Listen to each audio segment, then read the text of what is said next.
आप सभी को नमस्कार मेरी तरफ से। मुझे उम्मीद है आप स्वस्थ होंगे, सुरक्षित होंगे। अभी रेलवे टेक्नीशियन 2024 की जो फॉर्म भराना भी स्टार्ट हो गया है, भरा रहा है फॉर्म। तो मैं एक चीज़ इस बीच में आपको एक वीडियो बना के दे रहा हूँ, क्योंकि बहुत सारा कन्फ्यूजन चल रहा है। आप बहुत सारे यूट्यूब पर वीडियो देखते होंगे, कन्फ्यूजिंग रहती है। कोई कहता है कि सेफ जोन से फॉर्म भरो, सेफ जोन कौन सा है? जहाँ मान लीजिए कि बहुत सारे बच्चे होते हैं कि जहाँ सबसे ज़्यादा सीटें हों वहाँ से फॉर्म भरे हो, जहाँ से लो कट ऑफ गई हो वहाँ से फॉर्म भरे हो। बहुत सारी चीज़ें होती है। अब बहुत तरह के कन्फ्यूजन पैदा हो जाता है बच्चों में कि भाई हम क्या करें, किसकी बात माने ना बात माने। तो जिसको जितनी जानकारी होती है आपको उतनी हिसाब से आपको देता है। तो मैं आपको बताता हूँ कि आपको फॉर्म कहाँ से भरना है। पहले आप समझिए बात को। ये जो वैकेंसी है वो 2018 के बाद 6 सालों के बाद आ रही है। तो इस बार का जो प्रोसेस है ना, वो सारी प्रोसेस बदल गया है। 2018 में या 2024 में 6 साल का गैप हो गया। उसका जो प्रोसेस था वो अलग था। उसमें सीबीटी फर्स्ट और सीबीटी सेकंड होता था, 2 पेपर होते थे। लेकिन इस बार जो है एक ही पेपर है, उसके बाद डायरेक्ट आपकी नौकरी लगेगी। उसके बाद आपका डॉक्यूमेंट्स वेरिफिकेशन होगा, मेडिकल होगा, और एक ही पेपर है इस बार। मैंने बता दिया था आपको, मैंने उस वीडियो बना के आपको दे दिया था कि इस बार का टेक्नीशियन का एग्जाम पैटर्न क्या है। तो आपको इस हिसाब से चलना पड़ेगा। 6 साल पहले के हिसाब से नहीं। 6 साल पहले का अलग था, अब का अलग है। उसमें 2 पेपर थे।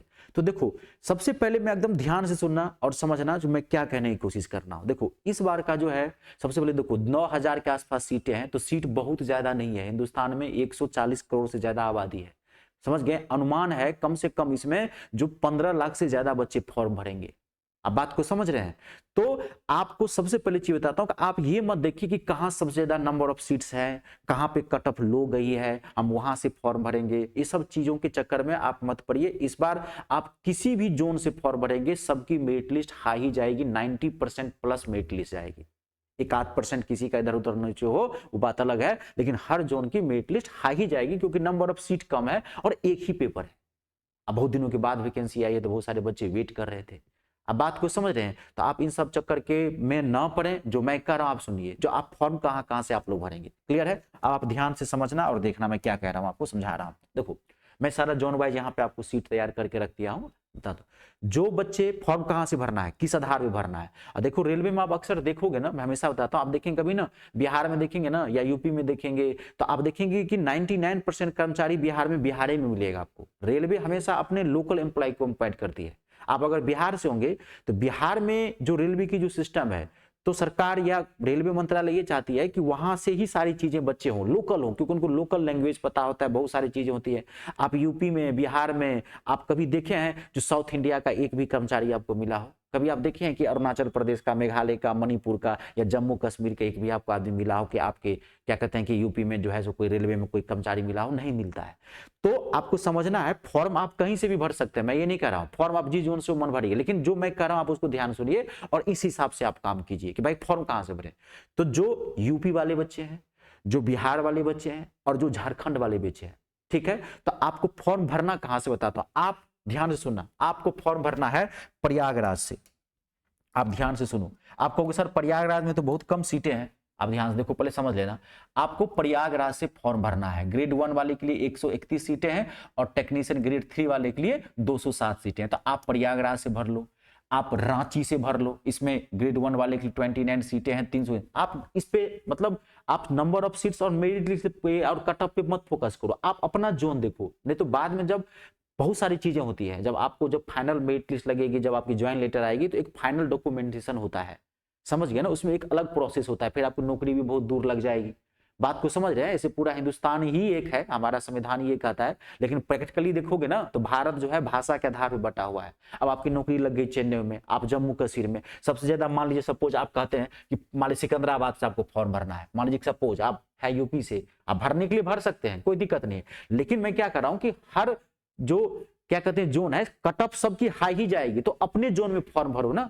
आप लोकल जगह नौकरी करने की कोशिश करो ना। बाहर क्यों जाओगे? आप हैदराबाद में, सिकंदराबाद हैदराबाद में यहाँ पे 668 सीटें, आप यहाँ से फॉर्म भर दिया, आपको यूपी से, बिहार से, झारखंड से, तो यहाँ भरने का क्या मतलब है? आप ये देखते हो कि नंबर ऑफ सीट्स बहुत ज्यादा है तो इसलिए हम भर देते हैं। आप पढ़ने पर फोकस कीजिए, इन सब चीजों में ज्यादा मत पड़ेगा। टैलेंटेड रहेंगे ना तो थोड़ी कम भी सीट होगी तो आपकी नौकरी लग ही जाएगी। अगर टैलेंटेड नहीं होंगे, नहीं आता होगा, तो 2 लाख भी सीट निकाल देगा तब को भी आपको नहीं निकलेगी। बात समझ रहे हैं? अभी रेलवे ग्रुप डी में 2 लाख के आसपास वैकेंसी आने वाली है ना। 1 करोड़ से ज्यादा फॉर्म भरेंगे बच्चे, तो किन बच्चों के फॉर्म होंगे, किन बच्चों को नौकरी लगेगी? जो पढ़ेगा, सबको थोड़ी हो जाएगा। बात सुने। तो आप एक आध सीटों पे फोकस मत करें। तो यूपी, बिहार और जो क्या कहते हैं कि झारखंड वाले हैं वो फॉर्म भरे, प्रयागराज से भरे, मेरे हिसाब से जो मैं आपको कह रहा हूँ रांची से भरे। हाँ, आपको जैसा और बता रहा हूँ, आप जैसे बिलासपुर में, तो बिलासपुर आप नहीं भर सकते क्योंकि ये एमपी के जोन में आता है, छत्तीसगढ़ में है बिलासपुर, समझ रहे हैं। अब आप मुजफ्फरपुर से भर सकते हैं, 105 सीटें हैं, टेक्निशियल वाले ग्रेड वाले के लिए 8वीं है, तो यहाँ से न भरे तो आप प्रयागराज से भर लीजिए, कोई दिक्कत नहीं आपको। आपको ज्यादा प्रॉब्लम होती है तब कलकत्ता से भर लीजिए। बात को समझ रहे हैं।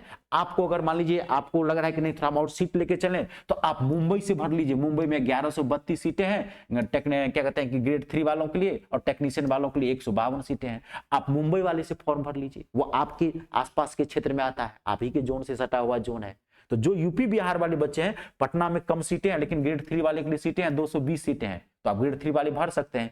पटना में एक ही सीट है, तो आप यहाँ से न भरें कि जो ग्रेड मतलब क्या कहते हैं कि 1 के लिए है, तो ना भरें, एक सीट पे थोड़ा सा नहीं जाना है आपको।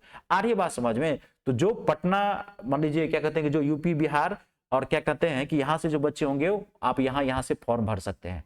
आप कभी भी कश्मीर से मत भरिए फॉर्म, अहमदाबाद सबसे मत भरिए फॉर्म, समझ गए बात को। मैं जितनी मुझे नॉलेज है उस हिसाब से करना है, तो बाद में आपको बहुत दिक्कत होगी जब फाइनल डॉक्यूमेंटेशन होता है, तो थोड़ा जोन वाइज देखा जाता है। रेलवे ये चाहती है कि आप मान लीजिए कि हैदराबाद का आदमी है, वो चाहता है कि सिकंदराबाद जुड़े। आप कभी देखे होंगे कि कभी आप देखे हैं कि कर्नाटक के बच्चे को या हैदराबाद के बच्चे को कभी बिहार के जोन में फॉर्म भरते हुए, कभी आप देखे हैं? अगर ऐसा फॉर्म भरता तो फिर आपको हैदराबाद के लोग मिलते, आपको मुजफ्फरपुर में, पटना में मिलते, लखनऊ में मिलते, प्रयागराज में मिलते, लेकिन हमारे ही लोकल के क्यों लोग वहां मिलते हैं आपको?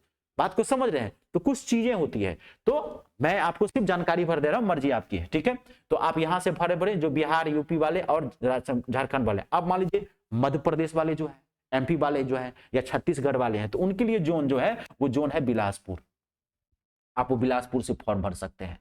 क्लियर है। आज जो यूपी बिहार वाले हैं, मैं बोल दिया गोरखपुर से फॉर्म भरिए। ज्यादा आपको सीट पे फोकस करना है तो मुंबई से भी भर दीजिए, कोई दिक्कत नहीं है, मुंबई भी आप ही में आता है। मालदा से फॉर्म भर दीजिए, कलकत्ता से फॉर्म भर दीजिए, पश्चिम बंगाल में है, कोई दिक्कत नहीं है, आप यहाँ से भर सकते हैं, ठीक है। मध्य प्रदेश वाले और बिलासपुर, मध्य प्रदेश वाले और छत्तीसगढ़ वाले आप बिलासपुर से फॉर्म भर लीजिए। जो पश्चिम बंगाल वाले हैं तो वो फॉर्म जो है कोलकाता से भरिए और मालदा से भरिए, ठीक है। क्लियर है।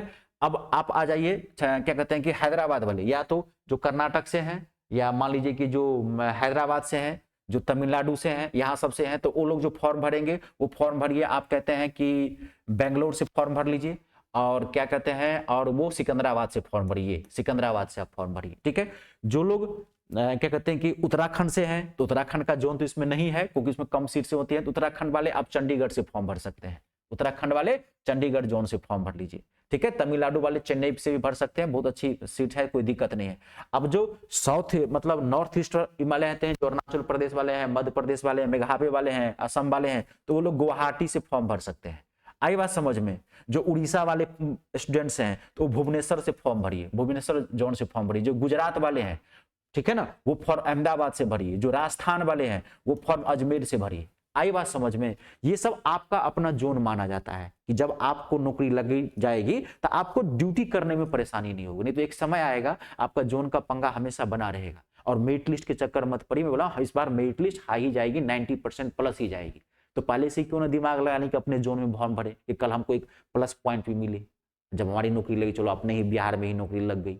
बात को आई बात समझ में। तो मैंने जोन वाइज आपको पूरा डिटेल दे दिया है इस वीडियो में, अब आप फॉर्म इसको भर दीजिए अपने हिसाब से, ठीक है। आज के लिए इतना ही, नमस्कार, धन्यवाद।